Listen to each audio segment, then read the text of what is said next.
আল্লাহর মহব্বত আদব আছে, তারা হলো মুমিন। যদি হতে পারে আমলের জিন্দেগি কম হয়েছে, জিন্দেগিতে চাষ কম করেছে, কিন্তু জমিনের মালিক সে রয়েছে। আজ চাষ কম হচ্ছে, কালকে ফসলটা বেড়ে যেতে পারে।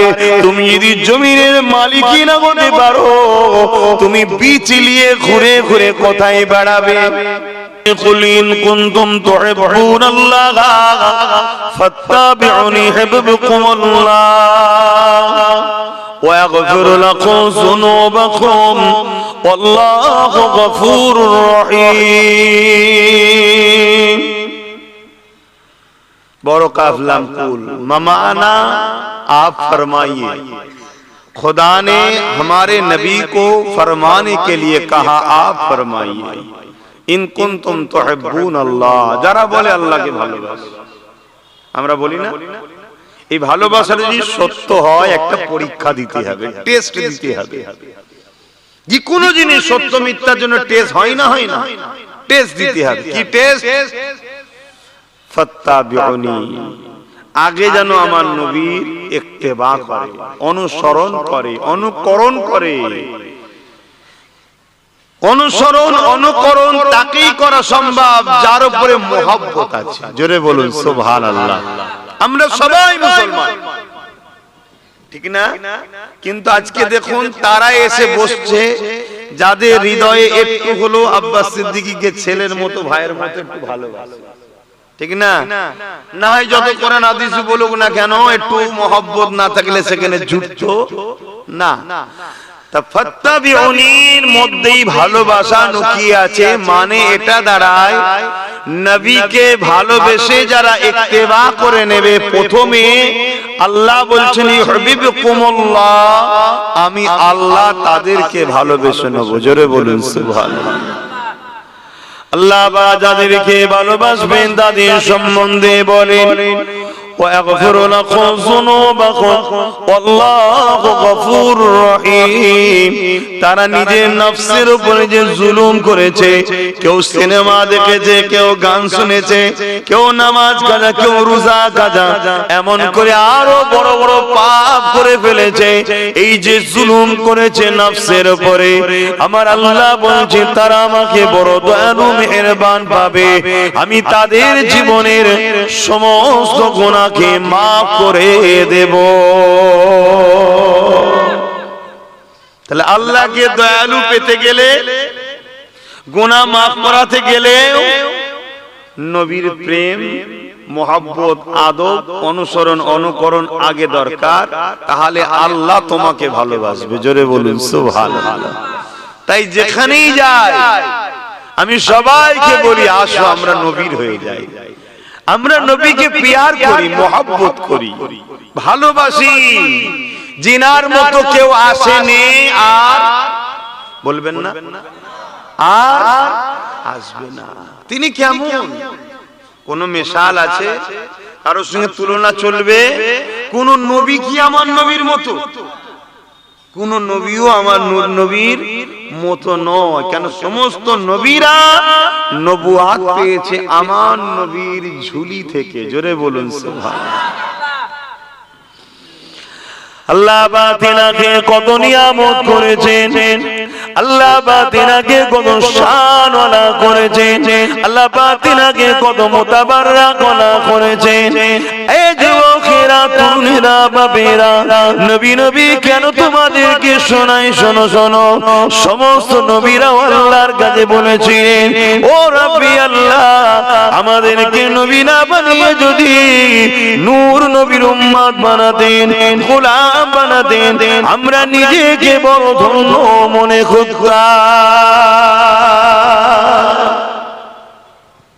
আল্লাহ আমাদেরকে সেই নবীর গোলাম উম্মত বানিয়েছে না বানায়? এবারে গোলামীর বাস্তব রূপ দিতে পাচ্ছি না, এটা আমাদের দুর্ভাগা। কিন্তু গোলামি করে আল্লাহ দুনিয়ায় পাঠিয়েছে, উম্মতি করেছে। আমাদের উচিত গোলামীর রূপটাকে বাস্তবে দেওয়া, অর্থাৎ সব জায়গাতে, সব ক্ষেত্রে রাসূলকে মডেল হিসাবে রাখা, সব জায়গায়। তাতে যদি আপনার সংসার জীবন হয় ওখানেও রাসূলকে মডেল হিসাবে রাখা, আপনার কর্মজীবনে ওখানেও রাসূলুল্লাহকে মডেল হিসাবে রাখা, আপনার ইবাদত বান্দেগীর জীবনে ওখানেও রাসূলুল্লাহকে মডেল হিসাবে রাখা। এক কথায় আপনার ধর্ম জীবন, আপনার প্রতিবেশী জীবন, আপনার স্বাস্থ্য জীবন, আপনার এডুকেশন জীবন, আপনার রাষ্ট্র জীবন, আপনার রাজনীতির জীবন, আপনার লাইফের প্রতিটা মুহূর্তে মুহূর্তে নবী ছাড়া অন্য কাউকে মডেল হিসাবে না রাখা, বিবেচনা রাসূলকে দিয়ে করতে হবে। যেমন সোনাকে অরিজিনাল না ডুপ্লিকেট পরীক্ষা করার জন্য কষ্টি পাথর লাগে, মানুষের সঙ্গে আপনি যখন মিশবেন অরিজিনাল না ডুপ্লিকেট, মুমিন না মুনাফিক চেনার জন্য মুহাম্মদ রাসূলকে লাগবে।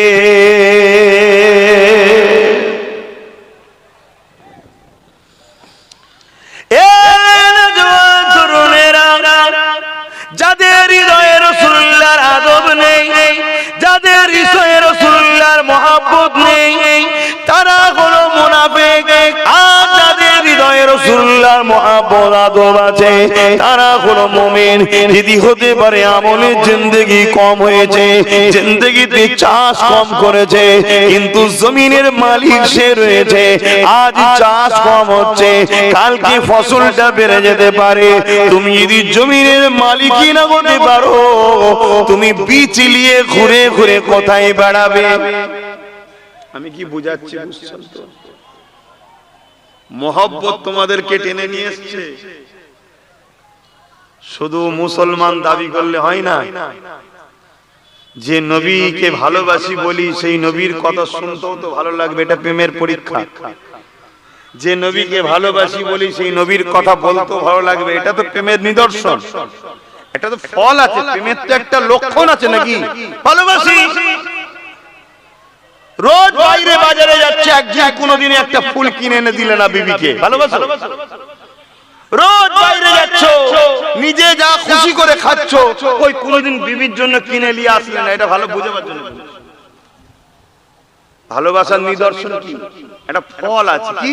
আমার আওকাত মতো আমি কিছু কিনে নিয়ে যাব। আর এটা যখন নিয়ে আসবেন, সে মায়ের জন্য হোক, বাপের জন্য হোক, স্ত্রীর জন্য, বাচ্চার জন্য হোক, এতে তার মনটা বড় হবে না? হবে না?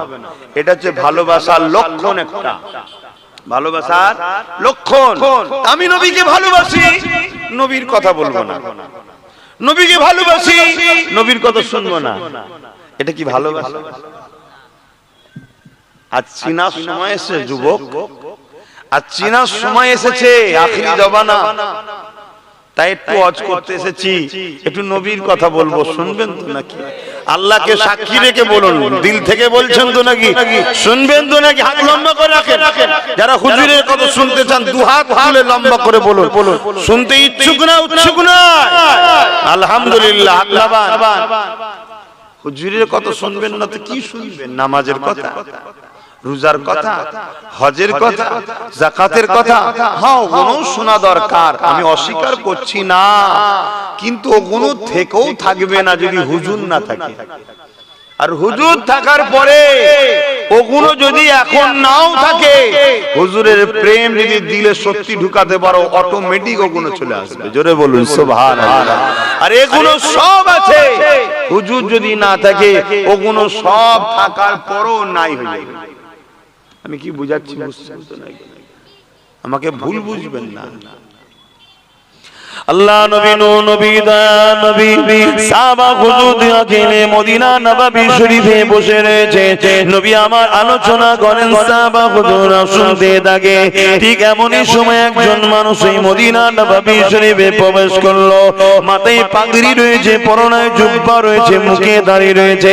আমার রাসূলুল্লাহর মাহফিলটাকে দেখতে পেল, আল্লাহ নবী ওয়াজ করে শুনতে পেল, সাহাবারা বসে বসে শুনছে সেটাও দেখতে পেল।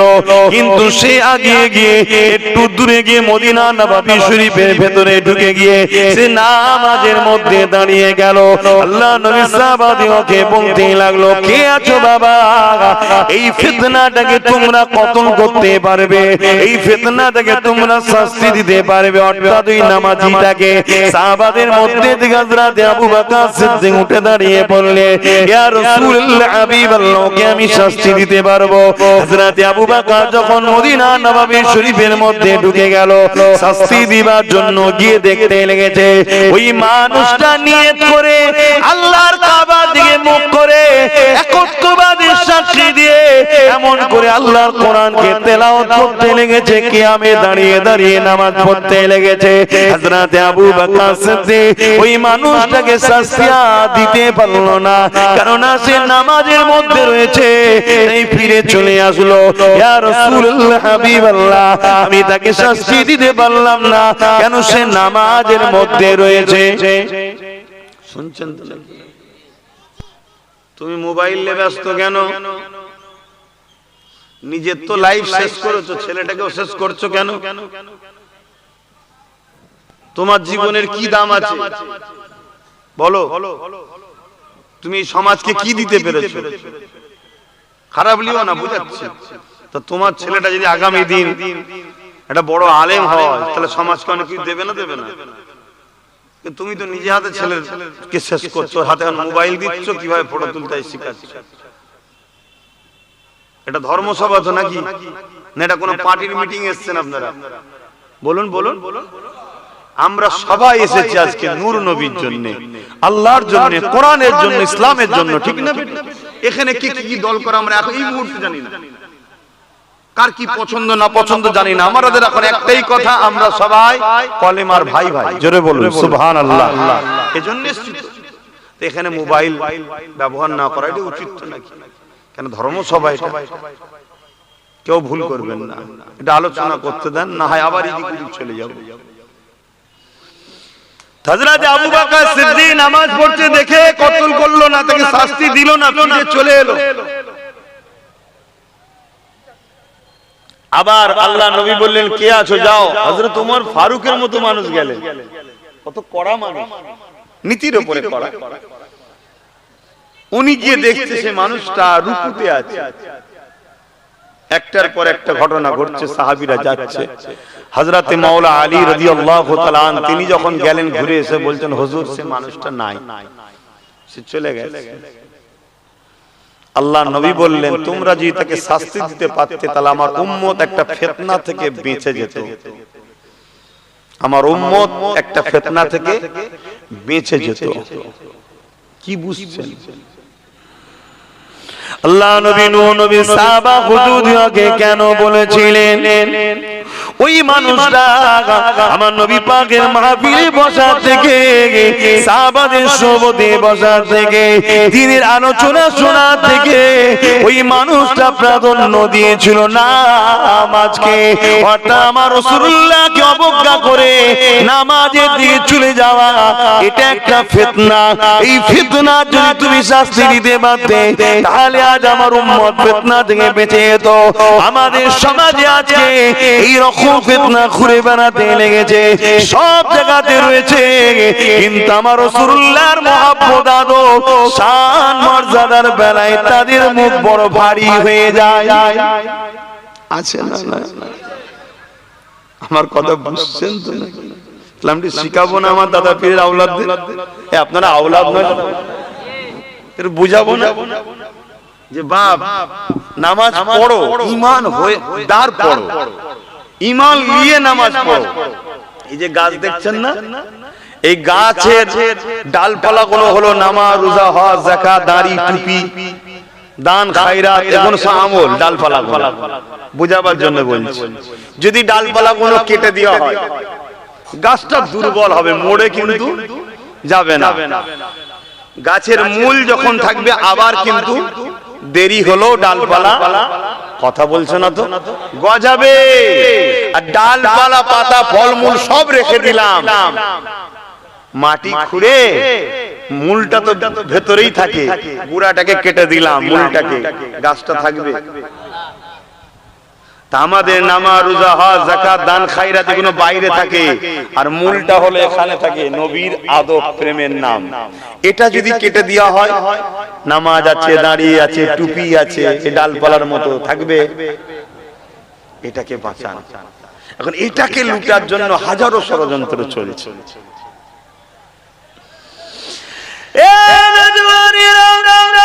কেন এটাকে লুটতে চাইছে?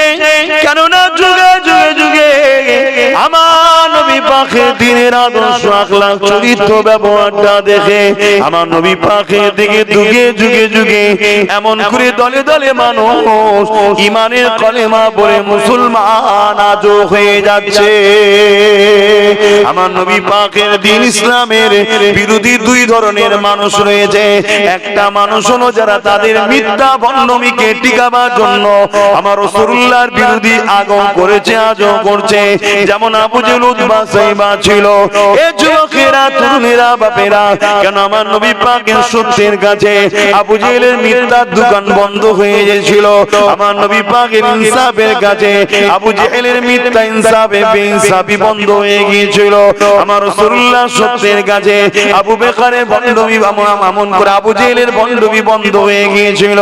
এই আবু জেহেল চেষ্টা করেছিল আমার রাসূল সম্বন্ধে মানুষকে মিথ্যা কথা বলে আমার নবী থেকে দূরে রাখার চেষ্টা করেছে, কিন্তু কোনোদিন সে পারেনি, সে মিটে গেছে। আল্লাহ আমার নবী পাককে দোনো জাহানের কামিয়াবি সুলতান বানিয়েছে।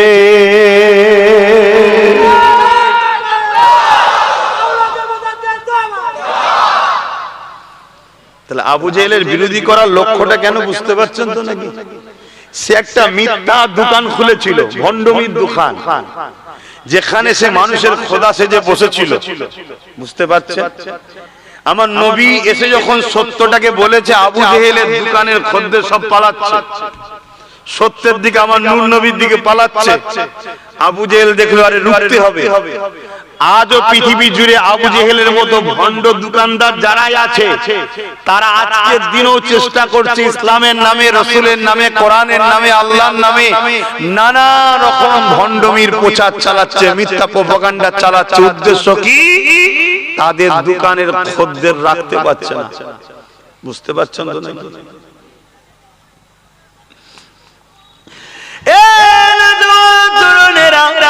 আজকে আমেরিকা দিকে তাকিয়ে দেখেন, ফ্রান্সের দিকে তাকিয়ে দেখেন, ব্রিটেনের দিকে তাকিয়ে দেখেন, কেউ মসজিদকে ব্যান করে দিয়েছে, কেউ মুসলমানকে ঢোকা নিষেধ করে দিয়েছে, কেউ আবার রাসূলুল্লাহ সানে কার্টুন তৈরি করেছে, নানা রকম মিথ্যা প্রচার চালাচ্ছে। কেন এরকম চালাচ্ছে? তাকিয়ে তাকিয়ে দেখো, তাকিয়ে দেখলে দেখা যাবে তাদের ঘরের ছেলেগুলো তাদের দিক থেকে শুনে গিয়ে মুহাম্মদ রাসূলুল্লাহ দিওয়ানা হয়ে যাচ্ছে।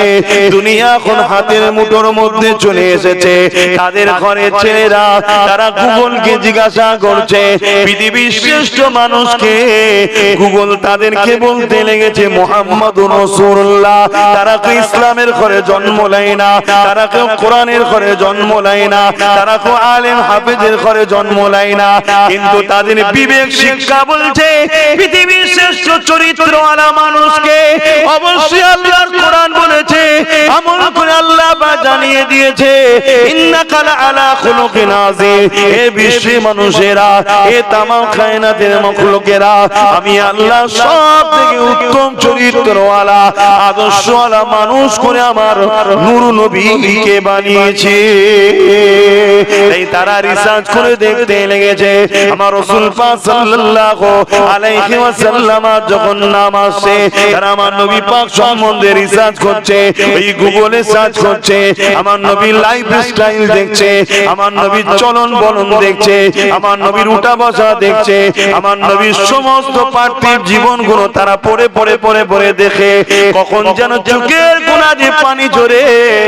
আমেরিকা, ব্রিটেন, ফ্রান্স, একটাই দুনিয়ার যুবক যুবতীদের কেমন করে আমার রাসূলুল্লাহর প্রেম ভালোবাসা তাদের হৃদয়ে কখন যেন ঢুকে গেছে।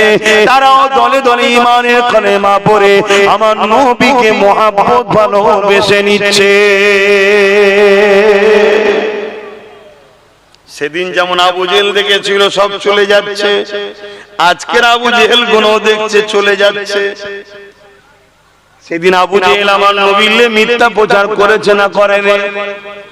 আজও আজকের আবু জেহেলও মিথ্যা প্রচার করছে না করেনি? শুধু একটা জিনিসের একটু পার্থক্য হয়েছে, সেদিনও মুনাফিক ছিল কিন্তু গোপনে গোপনে ছিল, আজকের মুনাফিক মুসলমানদের ধর্মীয় মাহফিলে এসে প্রকাশ্য নবীর বিরোধী করে।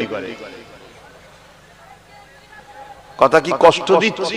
এই এতটুকু পার্থক্য হয়েছে। সেদিন মুনাফিক ছিল না, ছিল কিন্তু গোপনে গোপনে করত।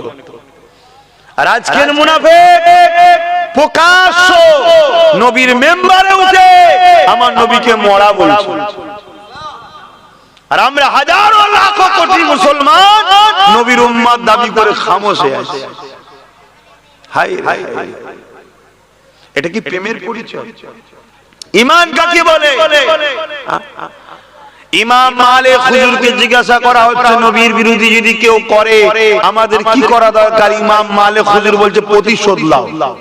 যদি প্রতিশোধ নিতে না পারি, ইমাম মালিক হুজুর বলছে মরে যাও, বেঁচে লাভ নেই।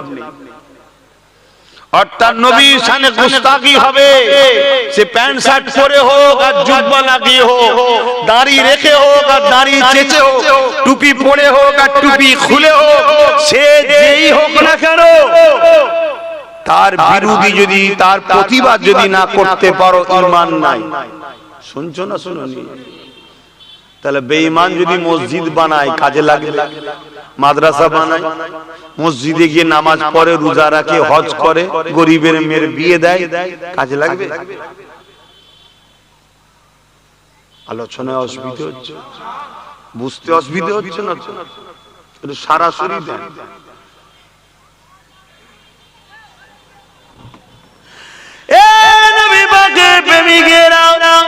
আকীদা ঠিক করো, কেননা আখিরি জামানা আল্লাহ নবী জানিয়ে দিয়েছেন হাতের তালুতে আগুন রাখা সহজ হবে, ঈমান বাঁচানোটা তার থেকে বেশি কষ্ট হবে। হাতে তালুতে আগুন রাখাটা কত কষ্ট, তার থেকে বেশি হলো ঈমান রাখাটা বড় কষ্ট হবে। সেদিন আবু জেহেল আমার নবী পাকের বিরুদ্ধে প্রপাগান্ডা চালিয়েছিল, মিথ্যা মিথ্যা প্রচার চালিয়েছিল। এ যুবকেরা, তরুণেরা আমার নবী পাককে বারবার ক্ষতি করার চেষ্টা করেছিল, এমনকি কুয়া খুলে নবী পাককে ফেলতে চেয়েছিল। হতভাগা বেঈমান নিজেই পড়ে গিয়েছিল। পৃথিবীর সমস্ত জায়গা থেকে রশি নেওয়া হয়েছে, আবু জেহেলকে তোলার জন্য তুলতে পারেনি, কিন্তু আমার নবী পাক যখন নূরের হাতটা বাড়িয়ে দিয়েছে, আবু জেহেল হাত পেয়ে গেল, উঠে চলে আসলো। সে ওয়াদা করেছিল মুহাম্মদ কলেমা পড়ে নেব, কিন্তু সে উঠার পরে আমার রাসূলুল্লাহকে জাদুকর বলেছিল। আজ আমাদের কওমের মধ্যে কিছু লোক আছে, এরা সত্যকে শোনার পর পরিবর্তন হতে চায় না, সেই খোরামি করতে চায়, দলবাজি করতে চায়।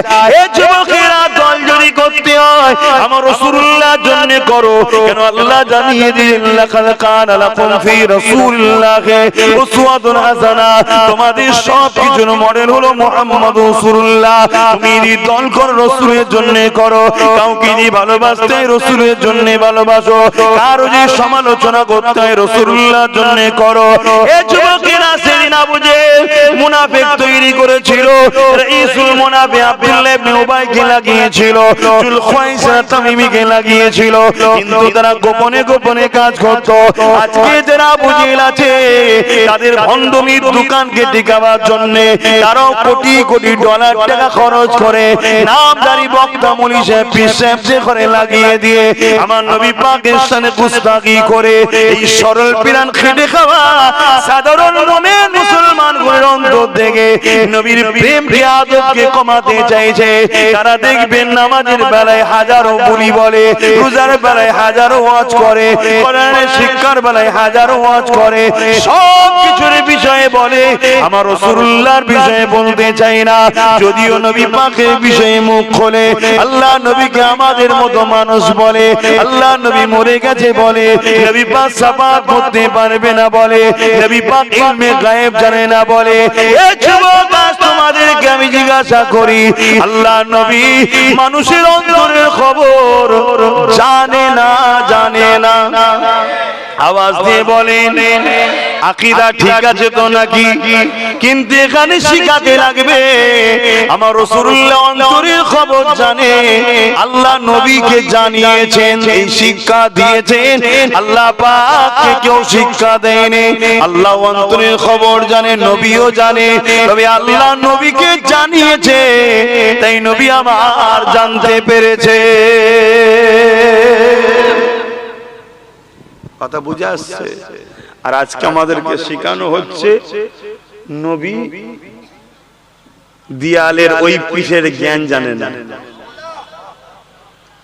এই কথাগুলো শোনাচ্ছে, আপনাদের অসুবিধা হচ্ছে? আরে তো আমার আল্লাহ পাকের সুন্নাত, আমার আল্লাহ নবীর কথা খুলে খুলে বলেছে, আমরা আপনাদের ঘরে খুলে খুলে বলবো না? আমার আল্লাহ নবীর দুশমনদের বিরুদ্ধে প্রতিবাদ করেছে, আমরা করব না? আবু লাহাব বলেছিল আমার নবীকে নির্বংশ হয়ে যাবে, নাউজুবিল্লাহ। আল্লাহ সঙ্গে সঙ্গে কোরআনে আয়াত নাযিল করেছে, তাব্বাত ইয়াদা আবি লাহাব, আয়াত নাযিল করে আল্লাহ জবাব দিয়েছে। আজও যদি কেউ রাসূলুল্লাহর সামনে গুস্তাখি করে, করার চেষ্টা করে, আমাদেরকে প্রতিবাদ করতে হবে। এটা আল্লাহর সুন্নাত। আর তার সুন্নাত বলতে সে যেটা নিজে করে, ভাবরাবার কিছু নাই। কথা বুঝে আসছে? এটা আমাদের জন্য আল্লাহ খুশি হবে আমাদের উপরে। জোরে বলুন সুবহানাল্লাহ। আমি জানি আকাশের চাঁদের দিকে যদি পৃথিবীর সমস্ত কুকুর মুখ করে ঘেউ ঘেউ করে, এতে চাঁদের কিছু যায় আসে নাকি? কথা বলছে না তো? কিচ্ছু হবে না, চাঁদের কোনো আসরই পড়বে না। আর মানবরূপী কুকুর যারা আছে তাদেরও জেনে নেওয়া দরকার, আকাশের চাঁদটাও হলো নূর নবীর গোলাম। গোলামের পিছনে যদি সমস্ত পৃথিবীর কুকুর ডেকে ডেকে যদি কিছু না আসর পরে, ওই চাঁদ তো নবীর গোলাম। তাহলে মানবরূপী কুকুর গুণ আমার নবীর বিরুদ্ধে যতই বলুক না কেন, আমার নবীর কোনো কিছুই আসর করবে না। জোরে বলুন সুবহানাল্লাহ, আরো জোরে বলে। কিন্তু আমরা গোলাম তো নবীর, আমাদের তো একটা দায়িত্ব আছে গোলামির ইজহার করা, প্রকাশ করা, প্রেমের প্রমাণ দেওয়া দরকার আছে না নাই? তাই একটু কথা বলছি নবীর হয়ে। আর এটা জেনে রাখবেন, হালুয়া রুটি খাবার ওয়াজ আলাদা হয়, আর নবীর হয়ে লড়াই করার ওয়াজ আলাদা হয়। হালুয়া রুটি খেয়ে ওয়াজ, এ ওয়াজ সবার কাছে ভালো, এর দুশমন দুশমন থাকে না। আর নবী পাকের পক্ষে দাঁড়িয়ে কথা বললেই কিন্তু দুই ধরনের দুশমন। আর এই দুশমন ছোট ভাববেন না, বড় বড় হুকমারানরা দুশমন হয়ে যায়। সে হতে পারে America, France, Britain, Spain, Russia, Brazil, আজকের দিনে তো আবার ইসরায়েল, এরকম বড় বড় সব দুশমন তার হয়ে যাবে। এটা ছোটখাটো ব্যাপার নয়, কেন পৃথিবীর সব থেকে হাই লেভেলের পক্ষে তুমি দাঁড়িয়েছো, তাই তোমার দুশমনটা পৃথিবীর হাই লেভেল লোকেরা হবে। কিছু বুঝছেন না? বুঝছেন না? তাহলে বলুন, নবী পাকের পক্ষে দাঁড়াবেন না দাঁড়াবেন না? দাঁড়ালে তো দুশমন বাড়বে। দুশমন বাড়বে, কি করবেন? বলবেন না কি করবেন? দুশমন তো বাড়বে। দুশমন বাড়লে দুশমন কি করতে পারে ভাই? তো দুশমনের হাতে জান আছে নাকি মেরে ফেলবে? লোক বলে মেরে ফেলবে, সস্তা জানো? কোন মানুষ যদি নিজের চেষ্টা করে আমি মরবো, তাও মরতে পারে না। কথা বুঝছেন না? বুঝছেন না? কেন জানটা তোমারও হুকুম চলে না, 10 তলা থেকে পড়েও বেঁচে গেছে।